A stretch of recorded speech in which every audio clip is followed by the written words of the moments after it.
Good evening, everyone. Can you hear me? Sounds good. It's a great pleasure to welcome everyone to Glaxman Ireland House this evening. Fantastic turnout for the first event of the series. For those of you I haven't had a chance to meet, and that looks like about 80% of the audience, my name is Kevin Kenny. I'm a historian of Irish emigration and American immigration, and I'm the new director of Glaxman Ireland House. I'm therefore sometimes referred to as the new Joe Lee, but as there is only one Joe Lee, I can make no claim to that honour.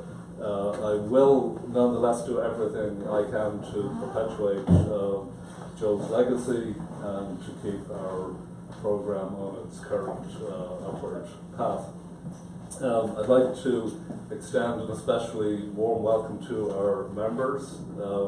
Many of you will have attended the lecture series last semester on Irish-Jewish connections in conjunction with our ongoing 25th anniversary celebrations. That series was organised by Hasia Diner, who is here this evening. I'd like to say that I'm the new Hasia Diner, but I can't claim that honour either. But I did want to acknowledge everything that Hasia did last year. The lecture series on Irish-Jewish connections, our topic this evening fits into that in interesting ways with Jewish-Catholic relations in the Democratic Party, and we'll continue to pursue the theme over the coming months with lectures by James Carroll on Catholic anti-Semitism in Boston, and actually responses to that more than the phenomenon itself, and by our own Marion Casey on the Irish, the Jews, and self-determination. There are other highlights of the lecture series which you will have received, or which you can pick up today. So our speaker this evening is Dr. Terry Golway, a much-loved figure in Ireland House and in Irish-American circles more generally. A renowned journalist, Terry was a member of the New York Times editorial board and served as city editor of the New York Observer. He's currently senior editor at Politico, which means Terry has a very busy evening because he's responsible for New York State political coverage. Terry holds a PhD in US history from Rutgers and is the author of a wide number of books, including Machine Made, which is the history of Tammany Hall, and a very well-known study of John Golway, the Irish nationalist radical in the 19th century. To mark our 25th... Would you just put the mic a bit closer to your mouth? A little closer, yeah. To mark our 25th anniversary, Terry has also written the history of Glaxman Ireland House, which will be coming out later this semester. And his latest book, I realise I have the proofs, the book is downstairs, is Frank and Al, the topic of our lecture this evening. Terry will sign copies below afterwards. I will leave it to, and have the honour to leave it to Joe Klein to offer an introduction to Terry. One of the most influential political commentators of his generation. Joe Klein has been a columnist for the New Yorker, Time, Newsweek, New York Magazine. He's written for numerous newspapers and magazines, from the New York Times through the New Republic. He is perhaps best known for his resemblance to the author of the novel Primary Colours, whose characters in turn seem to resemble certain well-known politicians from the 1990s, a book that might be badly needed again today. Joe's grandfather, as it happens, was active in New York politics in the 1920s and kept the books for Tammany Hall, the boss, John Kerry, which I think makes Joe's presence for this evening's event all the more compelling. Now, my sole remaining task is to remind you to do something I haven't yet done, which is to please silence your cell phones. And I will turn it over to Joe Klein. Thank you.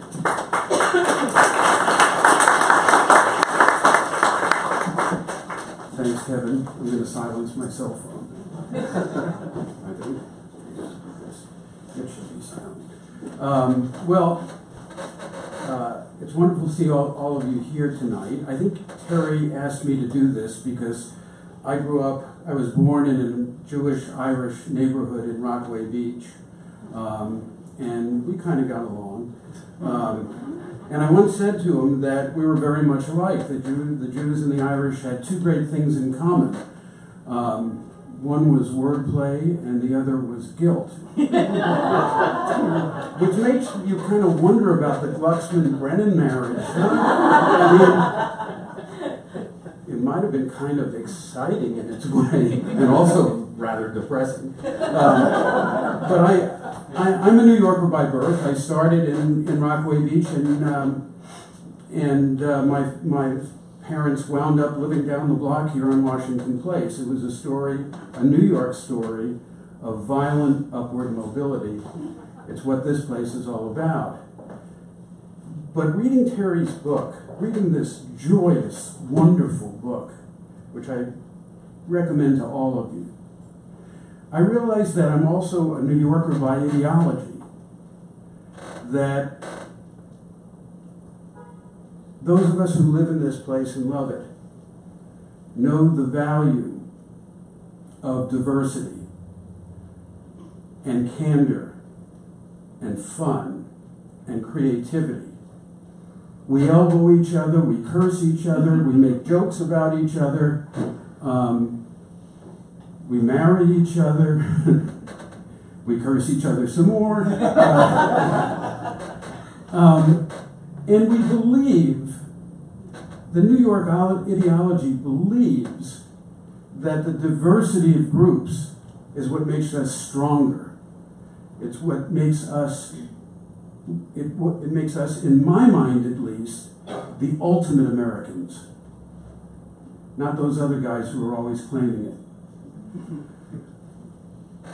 The other thing I learned while reading this book, I realized, was that the 1920s, when much of this book takes place, is very much like today, sadly enough.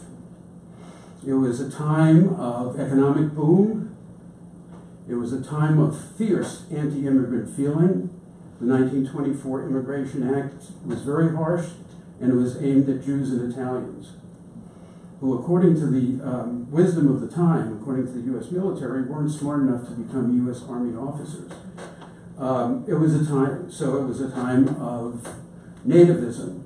It was a time of isolationism as we ended and came back from the meaningless World War I. It was a time of protectionism, the Smoot-Hawley tariffs. It was a time of overweening racism. Only the racism wasn't just directed at blacks. We were the blacks. The Irish were the blacks. And not only the black Irish, the lace-curtain Irish too.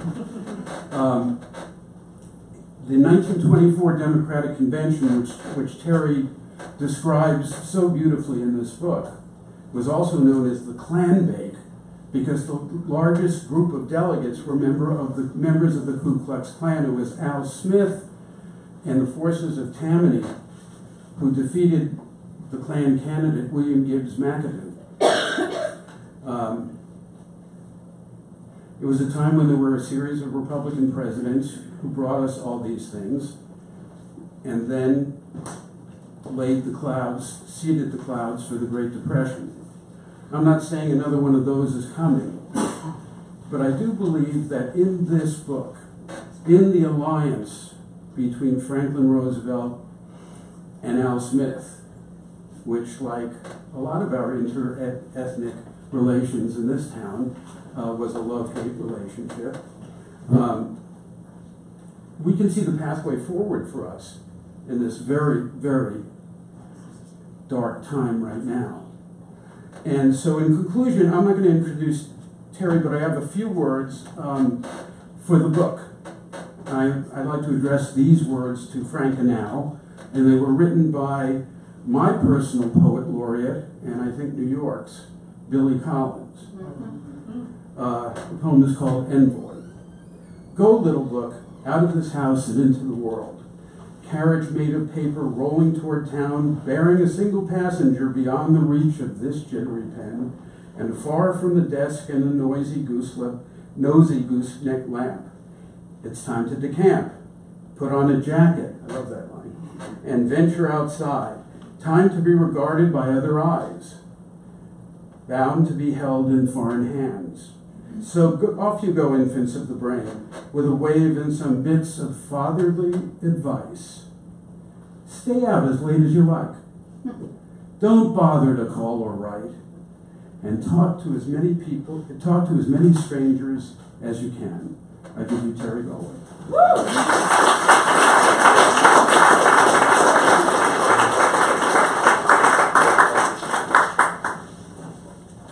Well, there's a tough act to follow. Thank you, Joe. You know, as a journalist, as a New Yorker, it's hard for me to describe how proud I am that Joe Klein, one of my heroes, is here today, and he's saying nice things about me, and I haven't paid him a dime. It's unbelievable. I bought the book.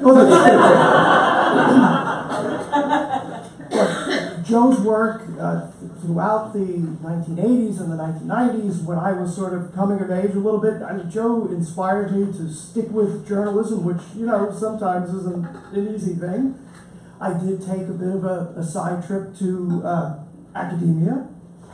But, you know, after 10 years, I decided that I had had enough of the high pay and prestige of higher education.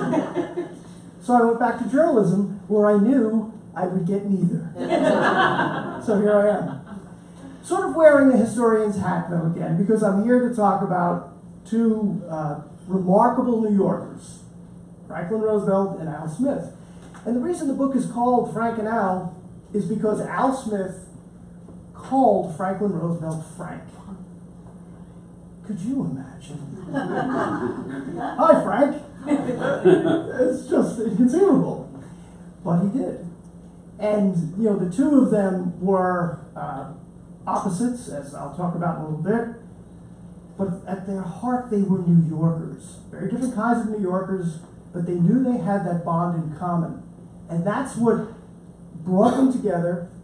And at least in the way I tell the story, it's what created the modern Democratic Party. Now, some of you may think, well, it shouldn't have been created, right? Well, that's okay. You can buy the book anyway, you know. But I think it was a good thing, what they did. And in keeping with our theme of Irish-Jewish relations, I just want to talk a little bit about the kind of person Al Smith was when it came to intergroup relations. So let's bring ourselves back to 1921, 1922. Al Smith was out of office. He had lost re-election for governor in 1920 in the Republican landslide of that year. So he's trying to stay in the public eye. He's getting invited to a lot of things. And he goes to a Boy Scout fishing contest. Yes, this is what out-of-work politicians do, right? They go and they get their picture taken. So he goes to this contest and nobody's winning because no one's catching anything. But Al Smith knew that maybe this would come in handy, so he had a little wooden minnow, which he apparently took from his pocket, attached it to the hook, and said, "Look, it's a gefilte fish." There's a politician.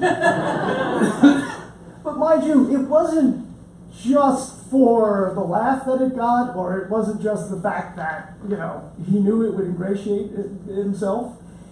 That's who he was. He grew up on the Lower East Side of New York in the 1870s and 1880s. He grew up in a neighborhood that we would call multicultural, right? His neighbors sometimes didn't sound like him and sometimes didn't look like him, but they were his neighbors. And they got along. They found a way to get along. And I often say that, you know, Al Smith didn't have much education. He spent just shy of 8 years at St. James Parochial School. But there was nothing parochial about Al Smith's upbringing. The only thing that was parochial about him was that he thought New York City was the greatest city in the world. That's not such a bad thing to be parochial about. But he was also sort of the linchpin between this relationship between the Irish and Jews in the early 20th century. He would go to meetings like this, probably with a lot more people too, and would refer to Jews and Catholics as our people. He saw that commonality about them. And, you know, it wasn't just rhetoric. He put it into practice. Hugh Carey, the greatest governor of New York besides Al Smith, and maybe some others, but any, certainly. Hugh Carey tells a story about Smith. When Smith took up golf, I do have to pause here for a second to conjure an image of Al Smith golfing, and I'm telling you, it's not coming to me. But apparently he was a golfer. And he joined a country club, which is another thing that, okay. But at one point he invites a judge who's a friend of his, Mitchell May, not to be confused with Mitchell Moss, who's a professor here at NYU, but who probably is 115 years old. But Mitchell May invited him to join him. So at one point, Mitchell May, they're getting ready to play, you know, they've got their shoes, they've got everything else, and somebody takes the governor aside and says, Governor, you know, we don't allow Jews at this golf course. And Smith, supposedly, as in Hugh Carey's telling, Smith says, Mitchell May and I will play, or this place will be a state park next month. They played, and the policy was changed, or so Hugh Carey said. And of course, we all believe what politicians from New York say. But there's no doubt why Bob Slayton, Robert Slayton, wrote a wonderful biography of Smith, which I don't want you to buy tonight. I want you to buy someone. But Slayton called Al Smith an Irisher Mitch, you know, because that's who he was. But, you know, that relationship between the Irish and the Jews certainly didn't start with Al Smith. I mean, you could take it all the way back, as I do in my Tammany book, which is another book that you can buy at some other time. The relationship goes back to the 1880s with the first wave of a real, you know, significant wave of Jewish immigrants into the Lower East Side. And these Jews, as they came in to New York, you know, over the course of years, sort of realized, and the Irish Catholics with whom they shared streets and other public spaces, sort of realized at one point that they had something in common, much to their surprise, and that was that they were not Protestants. And but this is at a time when the United States considered itself to be a Protestant country. That was the self-image, that was the identity, an Anglo-Saxon Protestant country, which occasionally the great rebel John Devoy would remind the crowd that Anglo-Saxon has a hyphen too. But that was how the country saw itself. And here were these outsiders who were not accepted, except in politics. The one place, this was the genius of Tammany Hall, this was the genius of Al Smith, is that there was one place in American society, certainly in New York society, where these groups could make their power known, and that was at the ballot box. You go to vote, and you get power. That's simple. That's how democracy works, right? And many Irish politicians, the district leaders of the Lower East Side and others, welcomed this new presence on their streets, not necessarily because they were benevolent, but because they knew how to count votes. And Jews voted, right? So that's what mattered, right? And it came together, this alliance in a dramatic way in 1880. When William R. Grace was nominated by the Tammany Democrats for mayor. This was a big deal, as W.R. Grace, as in the shipping company. He is the founder of it. He was a famine immigrant. He left Ireland in 1847, went to South America, he got rich, comes back, and now he's sort of the Mike Bloomberg of New York, right? He's running for mayor, and in 1880. He is the first Catholic to ever sort of have a serious chance at being elected mayor. And the press reaction was astonishing. You know, the New York Times, the New York Herald, the Tribune, they were all unanimous in saying that we can't elect this guy Grace because he'll defund the public schools. Because you know these Catholics are only interested in their parochial schools. The New York Tribune questioned whether Grace was a citizen. Now, it did not suggest that he was born in Kenya. However, in an editorial right before the election, the Tribune says, it is a sad commentary on New York that we may be on the verge of electing someone who is not a citizen. Mind you, he was, by the way, so just for the record. And there were questions about, large questions about whether a Catholic could actually was fit to be the chief magistrate of New York City because, the Pope thing and everything else, right? At a meeting at Cooper Union right before the election, a succession of speakers said, Grace is going to put the American Protestant idea of separation of church and state in jeopardy. And then, without any irony, a Protestant minister got up and told people how to vote and said specifically to the school issue, because that was where they thought John Hughes, I was thinking, where W.R. Grace would really, have an impact. He said, we need our public schools to be free of people like Grace because these immigrants who are coming in, and this is a quote, have to have the dirt washed off them.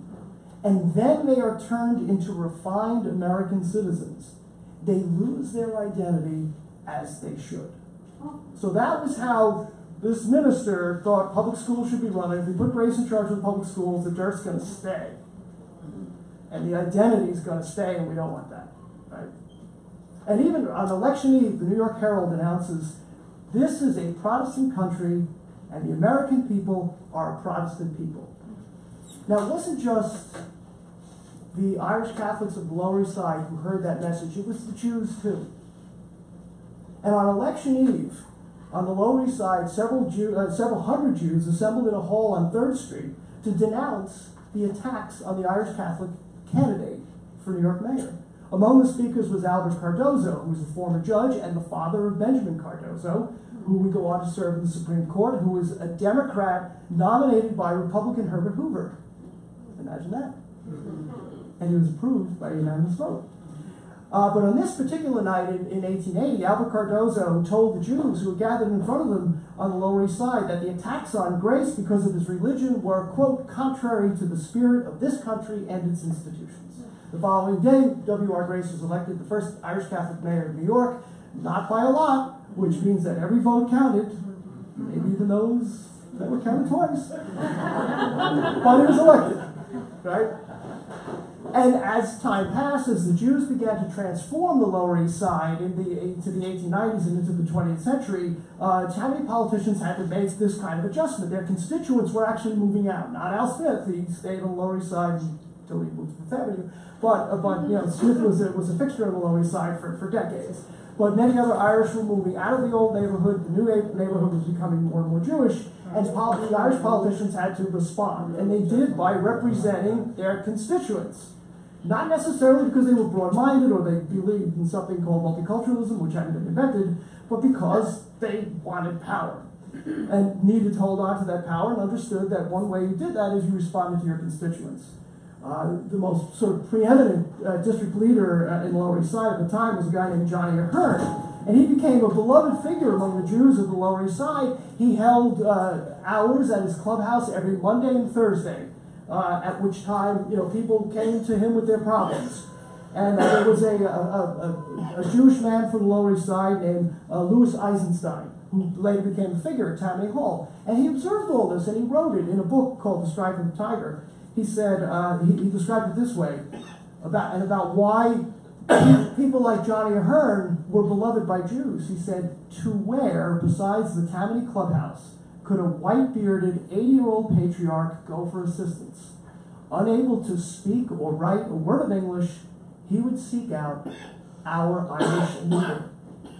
So similar scenes were playing out on the Lower East Side all the time, and I don't want to diminish the fact that there was virulent anti-Semitism among Irish Catholics.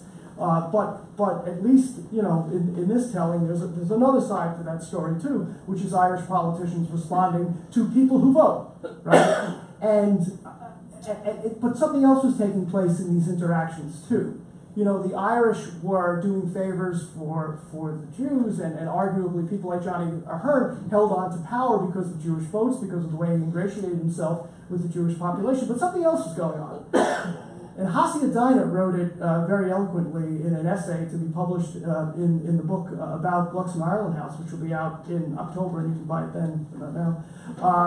But Hasia wrote, each new population which crested onto American shores, Italian, Polish, Eastern European Jews, and so many more, became American through the efforts of the Irish ward bosses and the bloc captains who traded votes for votes for patronage and favors. American progressives abhorred the Irish machines as corrupt, but those organizations did much to bring new immigrants into the mainstream. Now, mind you, in some ways, what we're hearing is, well, that's sort of what that other guy said about, right, the washing the dirt and making them into something else and losing their identity. But that's not how Tammany worked, right? Tammany, yes, the ward bosses taught other immigrant groups that came after it how to be American while still respecting their differences.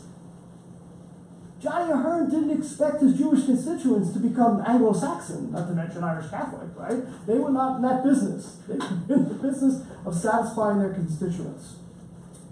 And so it was George Washington Plunkett, and mind you, you cannot give Kevin, you should know this will apply to you, you cannot give a lecture at Gluckson Ireland House about politics without mentioning George Washington Plunkett.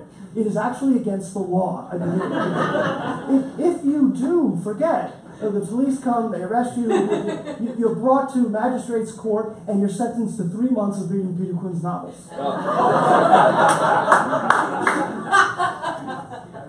Which actually may have been outlawed by the Constitution, right? Unusual, cruel, unusual punishment.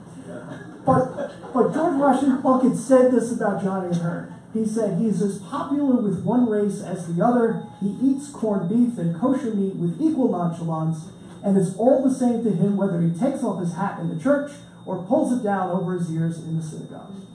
And when Johnny Ahern died, the Jewish community of the Lower East Side grieved along with the Irish.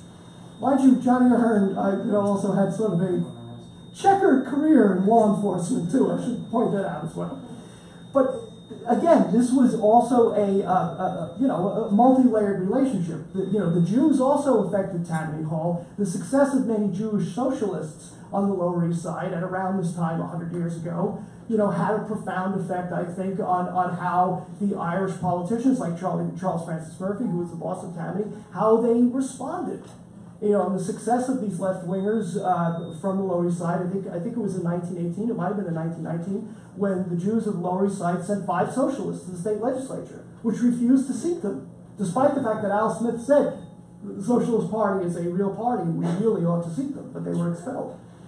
So I think that Jewish politics and Jewish ideas of what is fair and what is equal and how a just society should be organized, I think that they also had an impact on certainly the way Tammany responded to the 1920s and the challenges that they posed. 3 Jewish reformers in particular found themselves, no doubt to their amazement, these Jewish reformers found themselves falling in love with the Tammany man, Al Smith. Their names were Bell Moskowitz, Robert Moses, and Joseph Proskauer. Bell Moskowitz was a social reformer, a political reformer, sort of came of age in New York in the 19-teens, a little bit before that. And her idea of a great politician was John Perroy Mitchell, who was elected a reform mayor in New York in 1913 and was an utter failure. Because while he had very, very good ideas, he didn't know how to do politics. And he lost his re-election in 1917 to Tammany. But Moskowitz sort of attached herself to Mitchell, as sort of did Robert Moses. Robert Moses was a PhD. He was trained at Columbia. He was trained at Oxford. Not the sort of person you would think would be hanging out with a grade school dropout, Al Smith. But he, more than anybody, loved Al Smith. Right? And Joseph Proskauer was sort of a double outsider. He was a Jew from Alabama. So, he comes to New York. But those advisors prominent advisors play an important role in the burgeoning relationship between Franklin Roosevelt and Al Smith. They're there sort of in the beginning and they were there at the end. So, beginning actually before then, we have to sort of situate where the Democratic Party was in the early 20th century, a century ago and even more. There really were 2 parties. There were 2 Democratic parties. There was the progressive elite party, which would be represented by Woodrow Wilson, or say Grover Cleveland, who was a laissez-faire, sort of keep your hands off the economy Democrat from New York.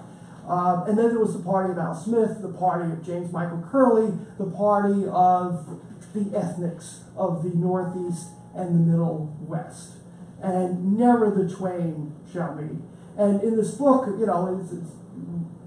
we nonfiction writers rarely get a chance to sort of be literary. But I'd like to think that people, upon reading the book several times, as you will, you will notice that there's a whole metaphor going on about bridges and gulfs and rivers that can't be bridged until Franklin Roosevelt and Al Smith come along. Well, that's sort of what I was getting at. The Democratic Party were two factions shouting at each other from the other side of the divide and not listening at all, right?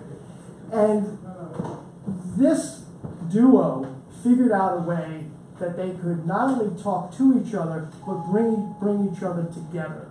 But it was hardly a likely alliance, which is why the book is entitled The Unlikely Alliance. They met, Al Smith and Franklin Roosevelt met in 1911 in Albany under circumstances that are right out of a movie. And if you want to find the right. But there's a controversy going on in Albany. Franklin Roosevelt, who's been in the state Senate for all of 2 weeks, is holding up Tammany's nomination of a U.S. senator, because this is the days when this is the last hurrah of legislators appointing the U.S. Senate. And Roosevelt is holding it up because this Tammany guy stinks, right? He doesn't like him, it's terrible, he's going to hold it up. 2 weeks seniority he's doing this. So, at one point, Charlie Murphy of Tammany Hall says, we have to deal with this guy. So they send Senator Robert Wagner over. And of course, Robert Wagner goes on to become the great senator for the New Deal. But he's, in my telling, which is somewhat based on imagination, I'm thinking Robert Wagner is really not happy. He's being sent over to see this junior senator who's holding up a piece of business. He's holding up all of Albany. And he's being touted by the New York Times and others as the great reformer, the cousin of Teddy Roosevelt, come to smash Tammany Hall. So at some point during the night, Wagner is going to go across the street from the state capitol to see Roosevelt. And Smith somehow tags along. And Smith used to tell the story. He says, I'll come, right? So the way Al Smith tells the story, they go to this building on State Street, and they knock on the door, and the person who answers the door is not Franklin Roosevelt, is not Eleanor Roosevelt, it's the butler.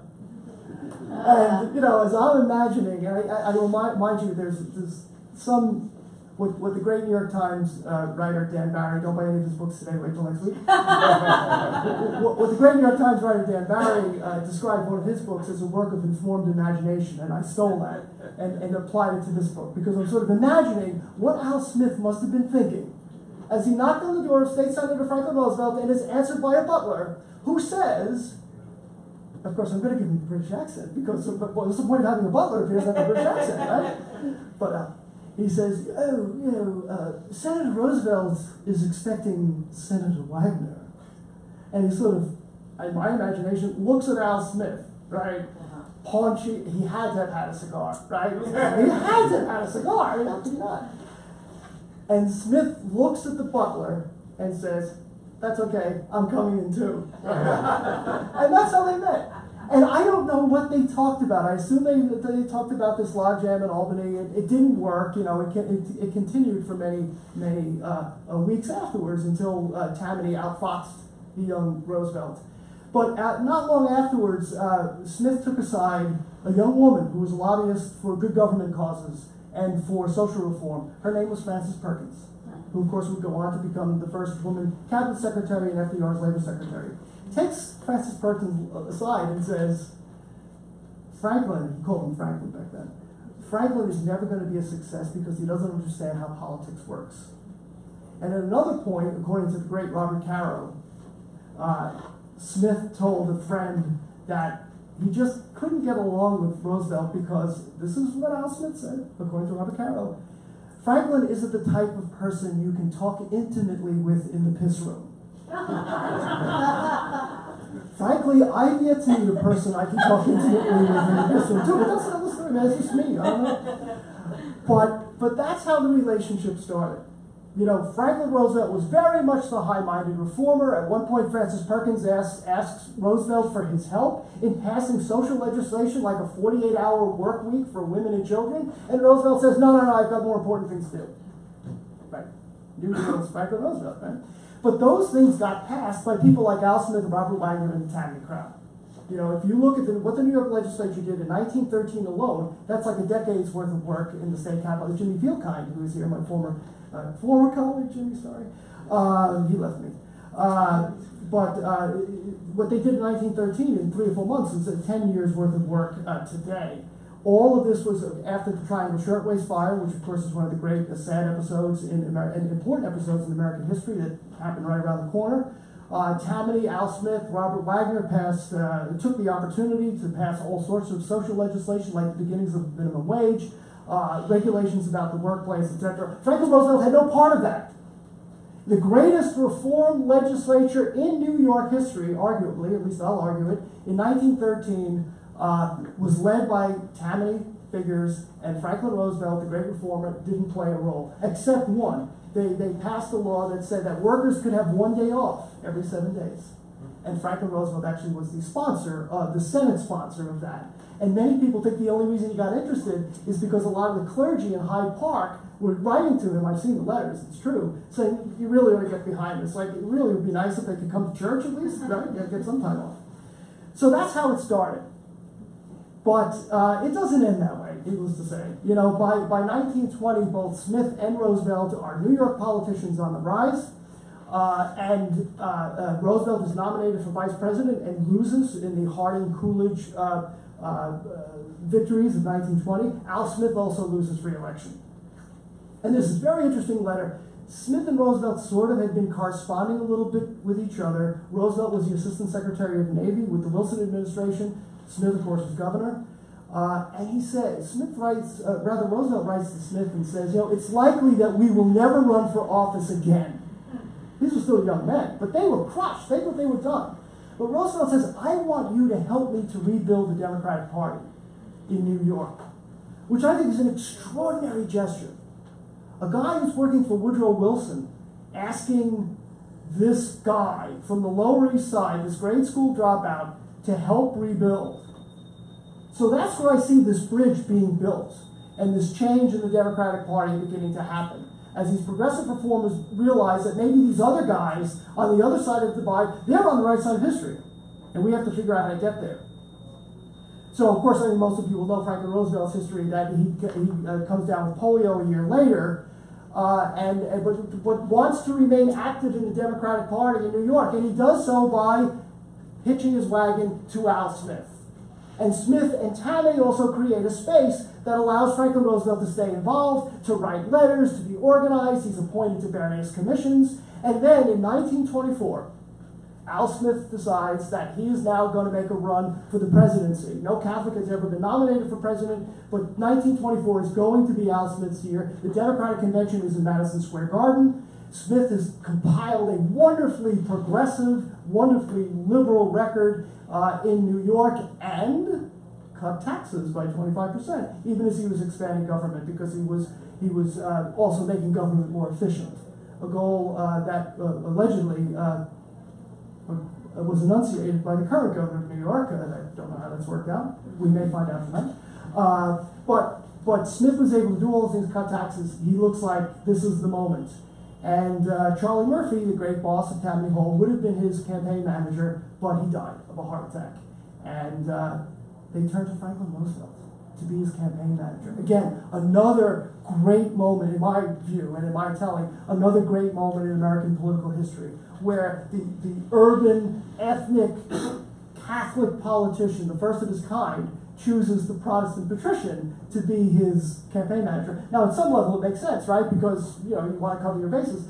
But you know, they recognized, too, yes, he was going to be the public face, but they also recognized that Roosevelt had ambition, that they would be able to harness, and he had contacts. And throughout 1924, and again in 1928, Roosevelt uses his contacts among the elite progressives to say Al Smith really is good. He is a progressive. He supports many of the things that we support, but better yet, he knows how to get them done. Because we don't, because we can't figure it out.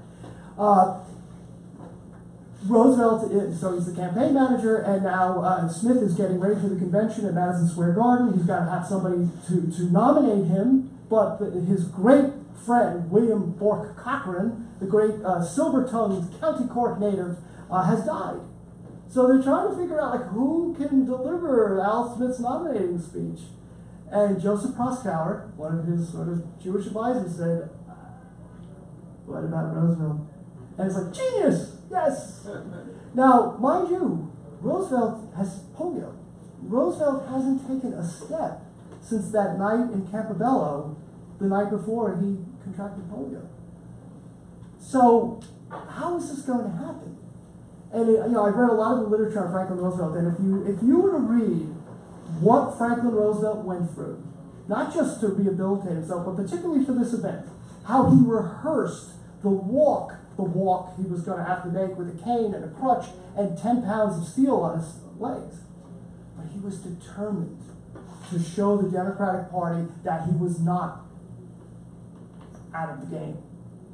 And in what I think is still, to this day, it gives me chills to think about it, one of the great inspiring moments in American political history, or at least in the 20th century, Franklin Roosevelt summoned the courage to go out in front of that crowd at Madison Square Garden and give the nominating speech for Al Smith, in which he calls him the happy warrior, a line he hated.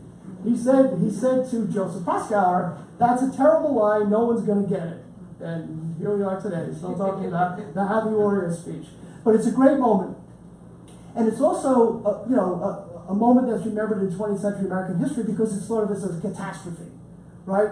There was one candidate, the progressive candidate, Franklin Roosevelt's other friend, well, he had many, another friend of Franklin Roosevelt named William Gibbs McAdoo. He was the Treasury Secretary during the Wilson years.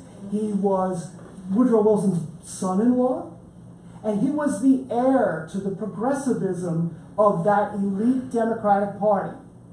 And as such, he was the candidate supported by the Ku Klux Klan, which was the largest contingent of delegates at that convention. It's quite extraordinary. And Al Smith went into that convention saying, whatever happens, we're going to beat the Klan.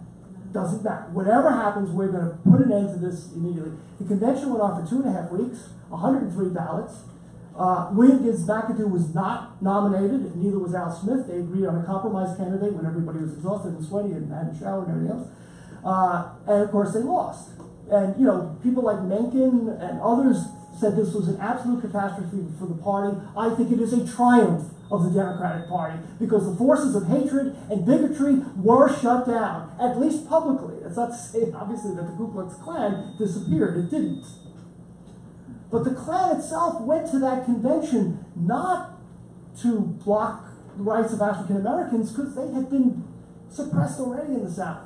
The Klan was at the Democratic Convention to stop people named Moskowitz and Smith. Well, Smith is a rather common name, I suppose, but people like Al Smith from becoming powerful.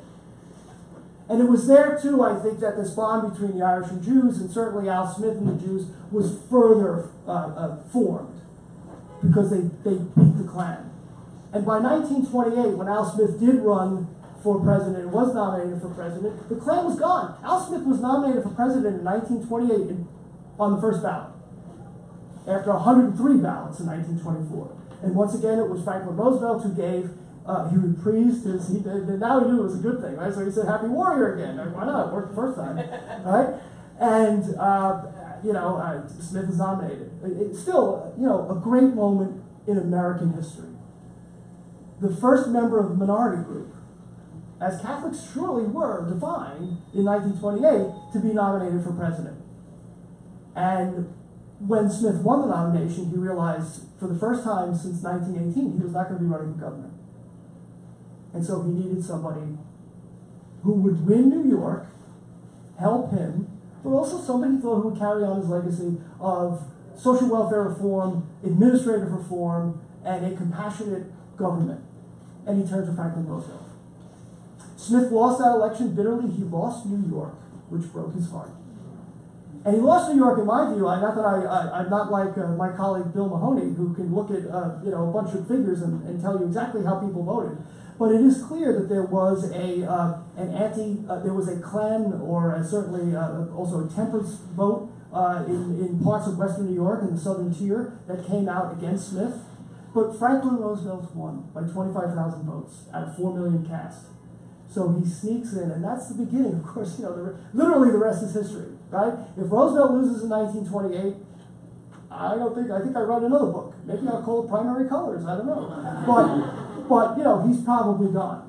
But he won, and Smith, I think at some level was delighted, and at another level disappointed, because he thought, and this is sort of the beginning where things get a little hairy between the two. Smith thought he would kind of be the shadow governor, and he assumed that Franklin Roosevelt would continue to employ Robert Moses and Bill Moskowitz. And to me, that is not that I'm a political expert by any means, although I'm paid to be one, but it sure seems obvious that you don't keep on your predecessor's most loyal people, right? So that sort of embittered Smith, and by 1932, Al Smith and Franklin Roosevelt ran against each other. Right? We all know Franklin Roosevelt became president in 1932 as the beginning of the New Deal and a great milestone in American history. Forgotten sometimes is that the man he had to get past for the Democratic Convention was Al Smith. And Smith lost in part because Roosevelt's people did a deal with Roosevelt's worst enemy of all time, William Randolph Hearst, and that deal was brokered by Ed Flynn, of the forever boss of the Bronx, and Jim Farley, who had started their careers working for Al Smith. So there's tragedy, there's comedy, there's everything in this book. But that's sort of where the alliance begins to fray, at least at a personal level.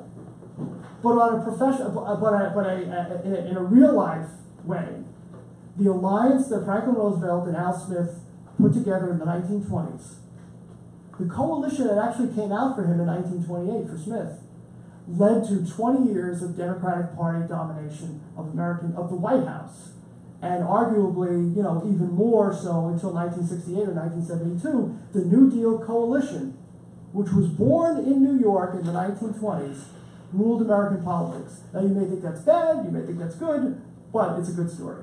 Take my word for it. Don't take my word for it. But that relationship also spoke, that relationship between Smith and Roosevelt created a space for a new kind of politics.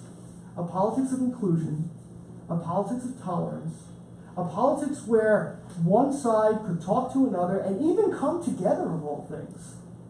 Franklin Roosevelt and Al Smith didn't agree on everything. That became obvious when Smith became president. When Roosevelt became president. Arguably, Smith on economic matters was more conservative than Roosevelt. Smith did not like experimentation, and the New Deal was an experiment, for many years.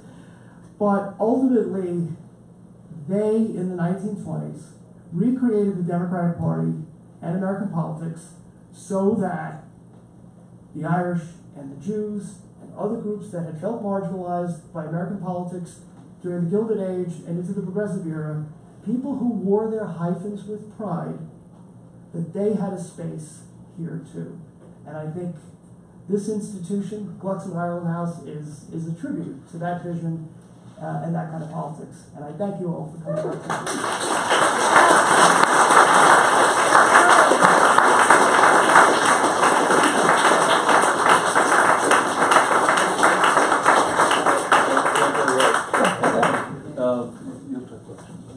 Sure. I hope I have answers.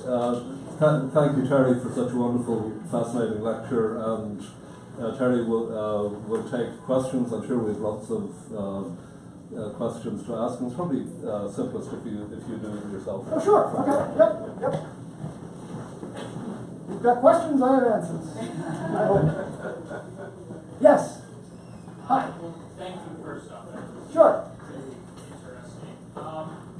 I'm interested in the difference in politics, too, between Al Smith and FDR. There's obviously a lot of overlap, especially vis-a-vis immigrants and pluralism, but they represent very different approaches to politics as well, and it seems they almost embody those differences in politics. Al Smith, the Tammany Ward captain, the man on the street, FDR, maybe more patrician, and then him being the architect of the New Deal and a kind of more formal welfare state as opposed to these patronage type of politics. Can you just sort of speak to that dichotomy as well, where they actually did differ in political approach, and it's kind of manifested in their personal approach to politics as well? I'm kind of interested in that. Sure. For those of you who didn't hear, the question was about the real political differences between Smith and Roosevelt, and they were profound. But I think that Roosevelt, first of all, Roosevelt was a good retail politician. It's just that he was selling his goods in Dutchess County in the beginning of his career, right? I mean, if you were to read, as you should, this account of Roosevelt's first campaign in 1910, he's a sensation. You know, he's driving his car around the dusty roads of Columbia County and Dutchess County in his Senate district, and he's buttonholing everybody he can. There's a scene where he comes across some Italian laborers, and they don't speak English, but Roosevelt apparently had some Italian in him, and he stopped and talked to them. So Roosevelt actually was a good retail politician, but of course his skills were hurt when he could no longer walk. So even though I would agree with you that Smith would seem to be the backslapping Paul, Roosevelt had that in him too, and it was manifested, I think, in those fireside chats where, you know, my grandparents, I remember my grandparents telling me that even though they voted for Barry Goldwater in 1964, but they said that when Franklin Roosevelt spoke on the radio, it felt as though he was speaking to them. But from a programmatic standpoint, certainly what Smith and Roosevelt agreed is that there was a role for government to play in protecting people from the excesses of capitalism. They absolutely agreed on that. Arguably, Roosevelt maybe had a more systematic thought, where Smith was more experiential, right, and based on his father dying when he was young and his having to go out and work to support his family, the fear that his family was going to be broken up because of their circumstances. So that's where Smith came by as sort of lunch bucket liberalism.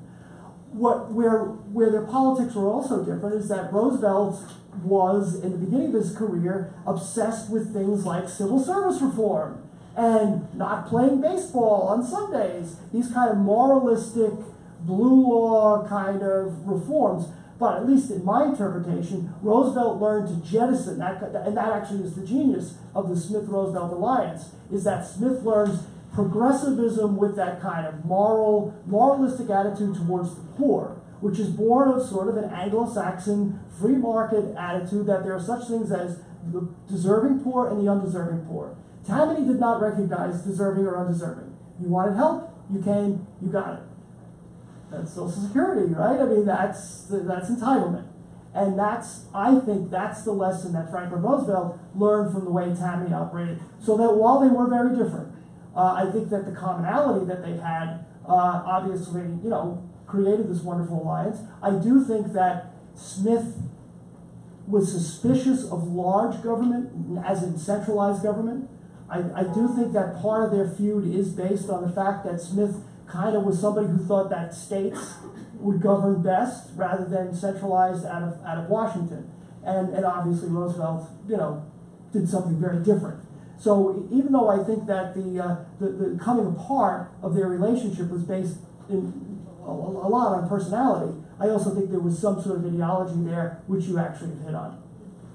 Yes, Kevin. Do you have a mic here? You do. Thank you.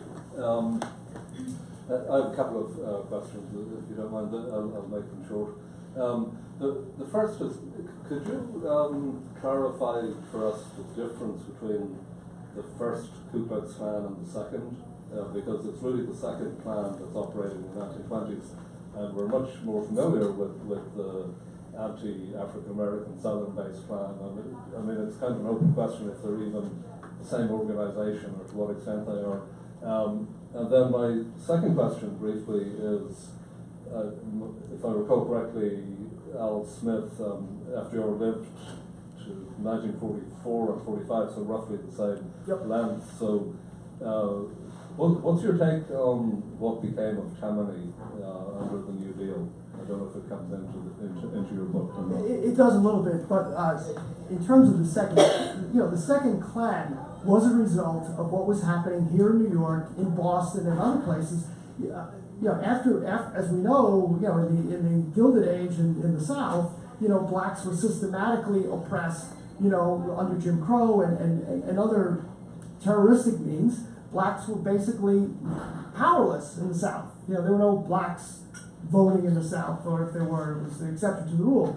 So the reason the second Klan comes about in the 1920s is that they are seeing this rise of Jews and Catholics, for whom they have equal contempt.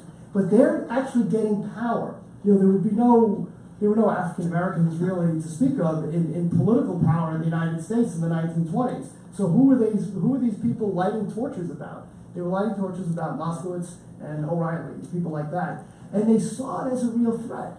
And the threat came to a head in New York at Madison Square Garden, where it seemed genuinely possible that a Catholic could be elected. Now it's interesting that they racialize Al Smith. There's the Klan's journal, which is revived at this time, is called the Fellowship Forum, because why not? Right? So there's a photograph at one point in the Fellowship Forum that's in Al Smith's papers, so he saw it. And it was a picture of an African-American man named Frederick Morton, who was a civil service commissioner under Al Smith. And the picture shows him with a female white secretary sitting down. And this picture, the caption, if I remember correctly, basically says, "This is what the kind of country Al Smith will bring you." So it wasn't even that they were Catholics and Jews and therefore foreigners, and that they were going to perhaps align with blacks that scared the devil out of the Klan. So that I think is why we see the Klan so powerful in the 1920s, is that they're afraid of what's happening up north. And mind you, during the 1924 Democratic Convention, crosses were burned in Perth Amboy. Right? This isn't something that was happening in Alabama, right? And in Long Island as well. Right? Yes. Yeah. This was happening here. So the second question was about what happened to Tammany. Well, what happened to Tammany? First of all, they returned to corruption. Al Smith and Charlie Murphy had sort of made them, a force for good government. But then Jimmy Walker comes in, and Jimmy's having a good old time, right? And Murphy dies, and as Walker said, when Charlie Murphy died, the brains of Tammany are buried in Calvary Cemetery. So they return to the bad old days. They return to the days of Tweed and to an extent of Croker. But then, of course, the New Deal comes along, and now all of a sudden you don't have to go to see the block captain to get your Social Security. It comes as an entitlement. So it was a combination of things, and then the fact that Tammany was the New York County Democratic Party, so its power was allegedly restricted to New York County. The old constituents were moving out or dying. It was a dying organization. They didn't even realize that the Tammany Hall as a hall still exists up on Union Square on 17th Street in Union Square East. It's now being converted into condos or some such thing. I don't know. But that was where they met. They opened that Tammany Hall, that version of Tammany Hall, which happened on 14th Street. They opened it on July 4th, 1929. And the person who gave the opening speech was Governor Franklin Roosevelt at Tammany Hall, right? Little did they know that actually was their funeral, not their renaissance. Yeah. Yes, sorry. I'm curious why Al Smith never ran for public office again. For example, through his life, many U.S. Senate seats opened up here in Yes. New York. Yes, two things. One is in 1933, when Walker had been mayor. He resigned in September 1st of 1932. Jimmy Walker resigns. McKee is appointed in his place. Now there is going to be a regular election for mayor of New York. And Tammany appoints, I actually forget his name. Joe, do you remember? No. But Tammany nominates some hack. But Theodore LaGuardia, who had run against Jimmy Walker in 1929, LaGuardia says, if Al Smith wants to run for mayor in 1933, I will stand aside. And there are newspapers calling on Smith to run for mayor, and he declines to, for whatever reason. I mean, I'm not quite sure why. But in what must have been a satisfying moment in 1942, Governor Herbert Lehman is going to leave the governorship after 3 terms. He's going to work as part of the war effort. And so now there's this thought, who is going to run for governor? Because the Democrats have had the governorship of New York basically since 1918 to 1942 with just the interruption of 2 years. And Smith goes to the White House. It's one of the, now the feud is beginning, or the personal animosity is beginning to end. And afterwards, Ed Flynn, who is Roosevelt's chief political advisor, comes out and says, President Roosevelt has a list of 5 people he would like to become governor of New York, and one of them is Al Smith. And there's this flurry of thought that Smith would come out of retirement and run for governor in 1942, which of course he doesn't. I think, although after Smith broke with Franklin Roosevelt in 1934, he certainly was not going to get the Democratic nomination for any office, and I think that probably answers your question right there. He had alienated himself from the President of the United States, who happened to be a member of his party, and his name only surfaces again in 1942 after they've kind of made their peace. There's one in the back too, yeah? Me, sorry. Oh, hi Marion, yes, it is you. You mentioned Flynn a second time there, and my question is there an argument to be made that the demise of Tammany, which is associated with New York County, enables Flynn, what kind of juggling does he do? The Flynn machine is really strong in the Bronx, which is Irish and Irish in the early 20th century. Right. And he's in the Roosevelt administration. Yes. Well, Ed Flynn is a great figure in all of this. He was of Tammany in the sense that he was a protege of Charlie Murphy. When he was a young man, Charlie Murphy asked him to run the Bronx and he did from 1922 until his death in 1952. He becomes very friendly with Franklin Roosevelt, who serves as Roosevelt's. He takes Robert Moses's place as Secretary of State for the Roosevelt administration beginning in 1929. He's an important figure because he loved Charlie Murphy. He loved the Tammany of the Golden Age. He hated what Tammany became during the Roosevelt years. But there are times, and the FDR library is such a repository of great things, needless to say, but I've seen letters where Franklin Roosevelt says to Flynn, look, it wasn't Charlie Buckley, whoever the head of Tammany was in the 40s, he's giving me a hard time. Could you take care of this, please? So Flynn in the 40s was Roosevelt's liaison to Tammany, which of course Roosevelt would never possibly admit that was happening. And Roosevelt's biographers somehow ignore this. I don't know why. But there's no question that Flynn played a role in the Roosevelt administration as kind of a back channel to Tammany when it needed to happen. Yes, you had a question, I'm sorry. Can you talk a little bit more about who Belle Moskowitz was? Oh, sure. Yes, Belle Moskowitz came up in New York. I believe her parents were immigrants, but I should know that, but I'm only guessing. She came up as a social reformer and a political reformer. She was certainly shaped by the Triangle Shirtwaist Fire, as many people were, saying that this was an outrage and that laws had to change and people had to change and the city had to change.